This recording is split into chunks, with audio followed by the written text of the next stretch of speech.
and giving a talk, a nice triage of input. Very excited about that. And very happy to be here today.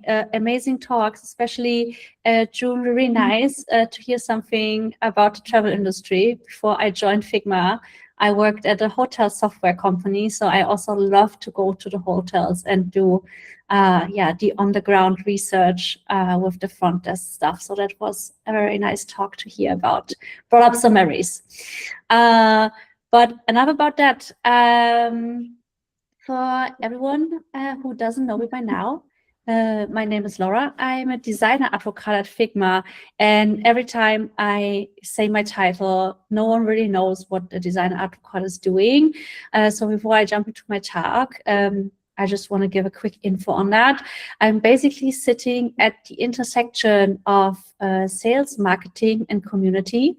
Sales means I'm getting hands-on with all our customers. I'm working very close with, for example, Deutsche Telekom, SAP, Mercedes, and a lot of banking customers. And I help them to improve their design systems, their design workflows, and currently a lot helping them on how to scale AI in their companies. And yeah, the community part obviously is something nice like this, giving a talk at a great event, and hopefully next time I can be there in person. But let's get started. So I think we already heard in some of the talks today that the world is changing, right? Like our industry is moving fast. Like every day you open your laptop and there's a new tool, a new feature, a new claim that Figma is dead or another tool is dead, and we need to kind of like gear up and learn something new. So I really think we already like over the skepticism of AI, and we more in a point where we're kind of like worrying that everything is like moving too fast and we not quick enough. At least I often feel that pain, that I don't have all the time to test out all the great new tools. So we really can see that like more and more teams are like fully embracing code as a medium of design, right? The old wall in between designing and building are kind of like falling down, and the best teams in the world don't want to draw pictures of apps anymore. They really want to build things with like real code. And suddenly we in a world where it feels like code dominates. So what is actually the role of design in like this changing world? And obviously we as Figma saying very loud that like design is the differentiator, and that like this is what will make your maybe mediocre designs special and stand out. Just like as Eric was saying, right? Like having a good typography, seeing the details, working with colors really makes a difference. And it's not just us speaking this out loud. I just even today saw that like Anthropic is like hiring for like product designers, working on Claude Code, working on Claude Design, paying over like 400K a year. So even if it sometimes sounds like that all those tools will replace us as designers, underneath the hood, all those tools are made by great designers. And when you take kind of like a closer look into those job descriptions, like even like Anthropic is saying, right, like that they care about craft and that they do things by hand and that they're using AI when it makes sense. So even if it sometimes feels like everyone is doing everything with AI, it's actually about being intentional with those new tools and not just using them for everything we could do, from prompting a logo, prompting a website, and creating an app within minutes. Because what doing those things, like just working with a prompt box, actually leads to is that everything looks the same. If you look around throughout, I don't know, Twitter, LinkedIn, everyone is claiming they just built a new business, they created a website. But if you compare them, they kind of all look the same because those large language models are all trained on the same data. So what happens that what was good yesterday is not good anymore on the next day. So where's actually the benefit of design in our workflows, and how can we bring design back into those AI native workflows? For me, there are three big things that are very unique to design and very important.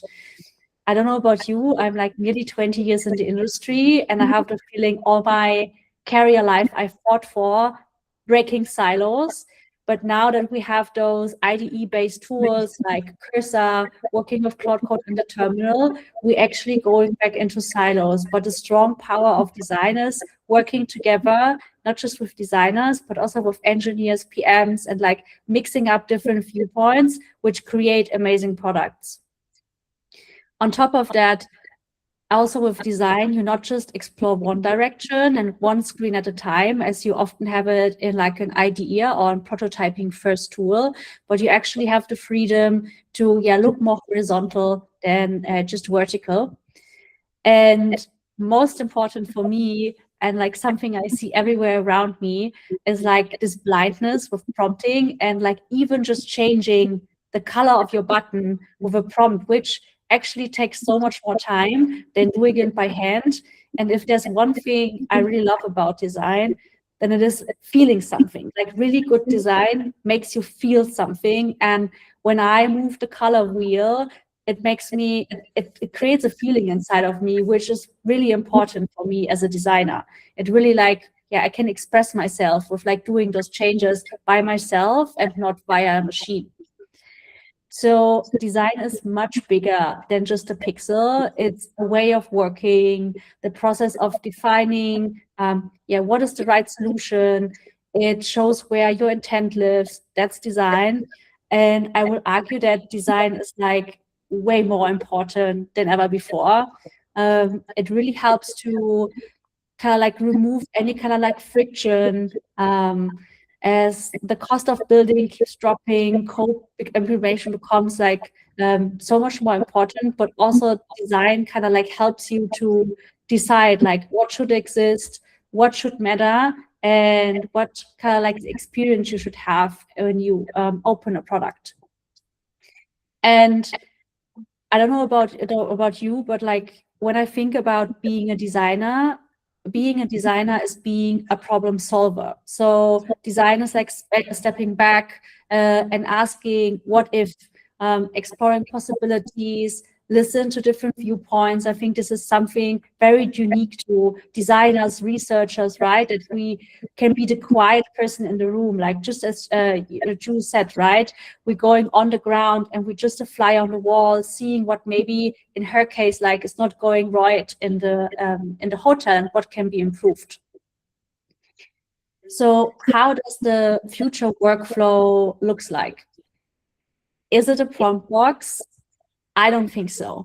I don't think that like working just with a prompt box is what makes good design. Like good design, as I just said, like it's transporting a feeling. Like if you go down the street and you see a coffee shop and the logo is just kind of like speaking to your soul, and you're like, oh, I should really go there. Like the interior design, the colors, it really looks like I would feel comfortable there. So I don't think that design is going away, but it's evolving. Like as a proof point, like people are accelerating building in code, and they start building more design tools that help them, right?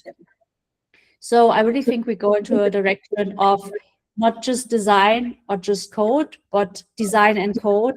And same as it's not AI or you, but it's like you and AI, and it's way beyond the prompt box. And it's in all those like little details, right? Like AI can show in so many little ways, right? Might it be like vectorizing a PNG, or if your customer has a very specific problem, you just quickly build a tool to like to fix that specific problem in like such a way faster time.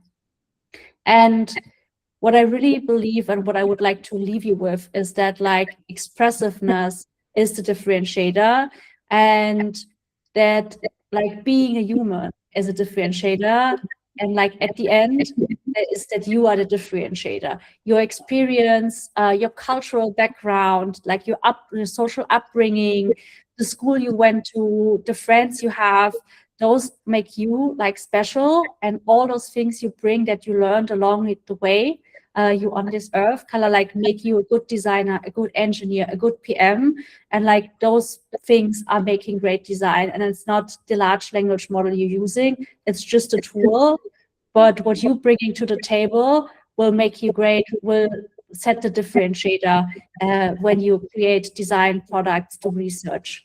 And with that, that's it. Thank you so much, Laura. Some interesting things there and some great colors for the slides. Do we have any questions? Thank you. Yes, you got more than enough with the amazing there. Over to you, my friend. So it was great now. It was really amazing. I want to know how the processes and Sorry, just so you can see. Yeah, it's more like about the understanding, but now I think it's good. Yep. So you mentioned we see these annoying posts that Figma is that, this is that is that. So I would like to know, how is the design and engineering process of Figma has changed? Because Figma is, at the end of the day, other than being a tool, is a institution that people look up to. And I'd like to know, how has it changed over the past 2 or 3 years with all these rapid changes in the industry?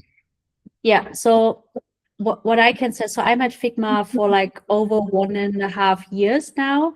And since I work at Figma, I have the feeling like everything changed. Like I think same as at every other like company. So like we use AI a lot for like regression testing, for bug fixing, for cleaning up things, and we use it to automate a lot of like nitty-gritty things, but we still have like craft at the center of all we do. So we amplifying the things we do, but Figma, like as a design tool, still stays in the center. We just yesterday had a live stream, which was about code being the source of truth. And it was really nice that like one of our engineers who was joining the panel was just saying, oh, he's actually more and more using the Figma canvas because now he has the opportunity to do that because AI helps him, for example, over the MCP, using skills to maneuver the canvas in a more natural way for him. And it's the same for our designers. Like we leveraging Cursor a lot to prototype new features, new ideas that we have within like a Figma ecosystem. So I think like no matter if you like a designer or an engineer, I think recently, some weeks ago, even someone from marketing like pushed a PR to our tool. And like everyone at Figma, nor you, again, a PM for marketing, you're a designer advocate, a designer engineer, you have the possibility to prototype new features and propose them and push them into the tool. But we have a very high quality standard. So it's not like everyone is pushing PRs every day, but we're very open to that, like everyone brings something unique to the table. But yeah, we're using AI a lot for prototyping. We're using Cursor. We're having ChatGPT and Claude as tools as well. And we're looking into new stuff, I think like on like daily and weekly basis, if we could enhance our workflows with something. Like for example, I know we're looking into Whisper to like just enhance our like writing and documentation. And yeah, I hope that answered the question without saying too much about how we work. Thank you, Laura. Thank you so much. Another round of applause for Laura. Amazing. Let me stop